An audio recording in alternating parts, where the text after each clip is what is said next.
नमस्कार दोस्तों, आज आपको फिजिक्स का कुछ चैप्टर पढ़ाएंगे और जिसमें रेस्ट और मोशन का बात होगा। ठीक है, आइए दोस्तों अच्छा से मेरे साथ बने रहिएगा।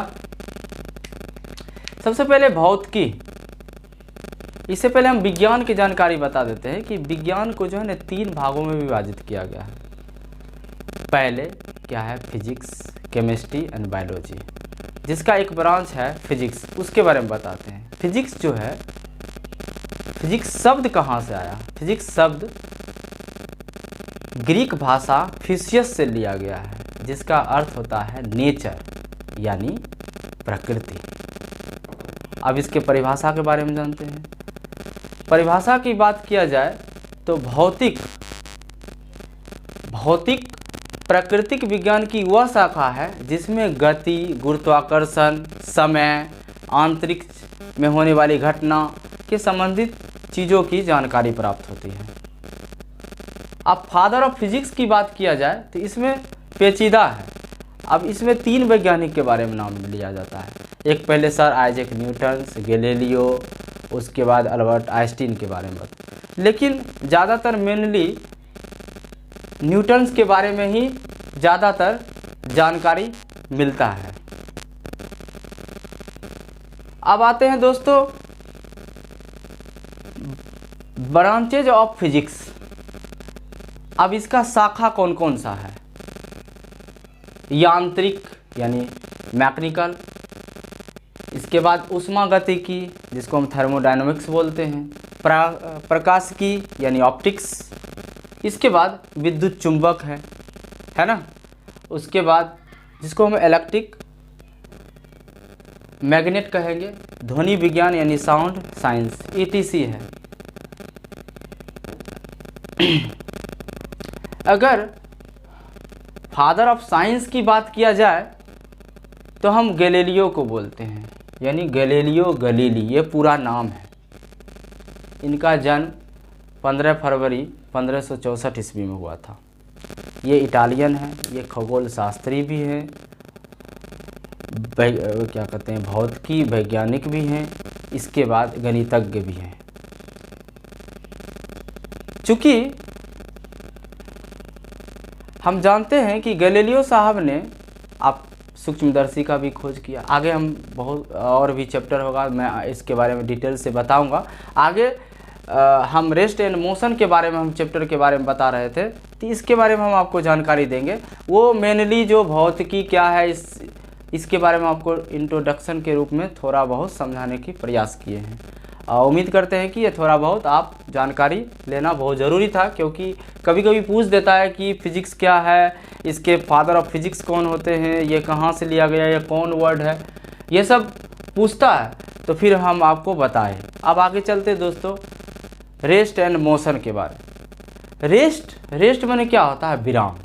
जब कोई वस्तु समय के साथ अपना स्थान परिवर्तन नहीं करता है तो उसको हम क्या बोलेंगे?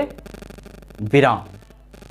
जैसे मान लीजिए इस पेन को हम ऐसे रखे हुए हैं, अगर दूसरी जगह हम ना, ये दूसरी जगह ट्रांसफ़र ना हो, अगर अपने समय के साथ स्थान परिवर्तन ना करता हो, तो हम इसको क्या बोलेंगे? रेस्ट में है ये वस्तु। इसके बाद आइए विराम। विराम में आ रहे हैं, विराम तो बता ही दिए। इसके बाद आइए गति। गति क्या होता है? मोशन, जिसको हम बोलते हैं मोशन। जब कोई वस्तु समय के साथ स्थान परिवर्तन करता हो उसको हम बोलेंगे गति।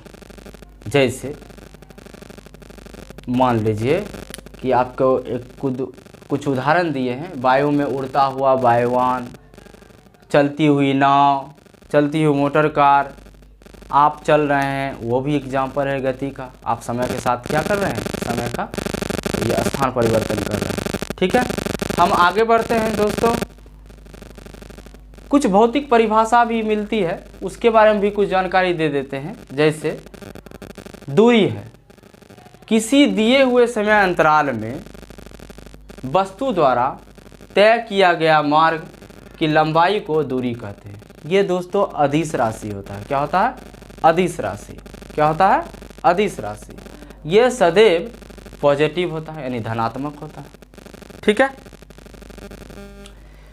अब आपको अदिश राशि या सदिश राशि किसे कहते हैं हम अगले चैप्टर में बताएंगे कि वेक्टर स्केलर क्या होता है, कि क्यों वो अदिश राशि हो जाता है और क्यों सदिश राशि हो जाता है। इसके बारे में हम आपका नेक्स्ट वीडियो में कन्फ्यूजन दूर करेंगे। ठीक है। हम आते हैं आप विस्थापन। विस्थापन क्या है? डिस्प्लेसमेंट इंग्लिश में इसको बोला जाता है। एक निश्चित दिशा में यानी डिफिनिट दिशा में दो बिंदुओं के बीच की लंबवत दूरी को विस्थापन कहते हैं। यह एक सदिश राशि है। क्या है? यह सदिश राशि है, जिसको हम इंग्लिश में वेक्टर बोलते हैं। इसका SI मात्रक क्या होता है? मीटर। क्या होता है? मीटर। यह धनात्मक, ऋणात्मक या शून्य कुछ भी हो सकता है, यानी ये धनात्मक, ऋणात्मक, शून्य कुछ भी हो सकता है। अब आइए दोस्तों वेग, जिसको हम वेलोसिटी बोलते हैं। किसी वस्तु के विस्थापन की दर को या एक निश्चित दिशा में प्रति सेकेंड वस्तुओं द्वारा तय की गई विस्थापन वेग कहलाती है। यह सदिश राशि होता है, यानी वेक्टर होता है, और इसका SI मात्रक क्या होता है? मीटर पर सेकेंड होता है। अब आपको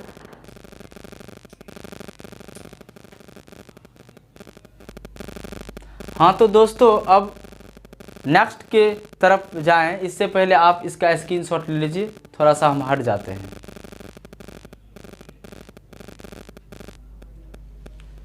चलो दोस्तों, अब संवेग के बारे में बता रहे हैं।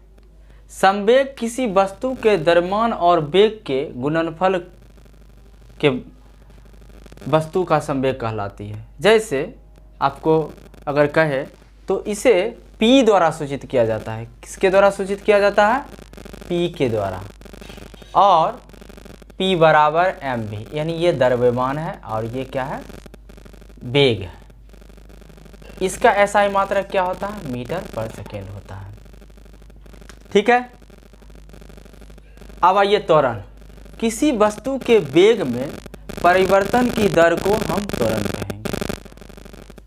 किसी वस्तु के वेग में परिवर्तन की दर को हम त्वरण कहेंगे। देख लीजिए आप दोस्तों, A बराबर क्या होता है? v-u/t। अच्छा, एक बात पहले और जान लेते हैं। इसे हम A द्वारा सूचित करते हैं। किस? A द्वारा। और इसका SI मात्रक होता है मीटर पर सेकेंड स्क्वायर। A जो होता है U को हम प्रारंभिक वेग बोलेंगे, यानी इनिशियल वेलोसिटी, और इसको हम V को बोलेंगे अंतिम वेग। अंतिम वेग जिसको हम फाइनल वेलोसिटी बोलते हैं। ठीक है। और T जो क्या है? इसका टाइम है, यानी समय है। ठीक है दोस्तों। अब देखिए, यदि समय के साथ वस्तु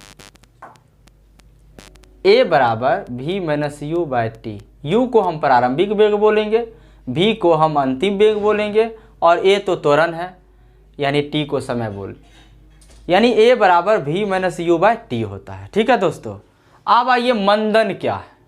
यदि समय के साथ वस्तु का वेग घटता है तो त्वरण ऋणात्मक होता है, उसी को हम बोलेंगे मंदन। मंदन ऋणात्मक होता है, इसका भी SI मात्रक मीटर पर सेकेंड स्क्वायर ही होता है।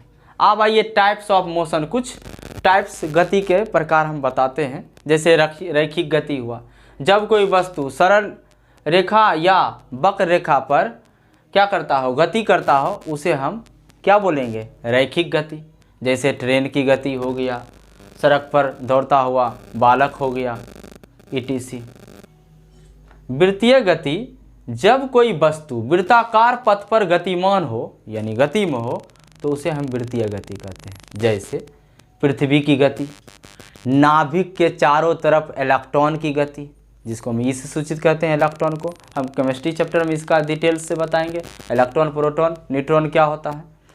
दोलनी गति, जब कोई वस्तु निश्चित बिंदु पर आगे पीछे ऊपर नीचे गति करती है तो उसे हम दोलनी गति कहते हैं।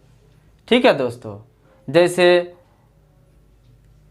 पृथ्वी की गति, पेंडुलम की गति, ये सब हो गया। ठीक है, आवर्त की गति, जैसे वैसी गति जिसमें कोई कण किसी निश्चित समय अंतराल के बाद दोहराते हो, इस प्रकार की गति को हम आवर्त गति कहते हैं।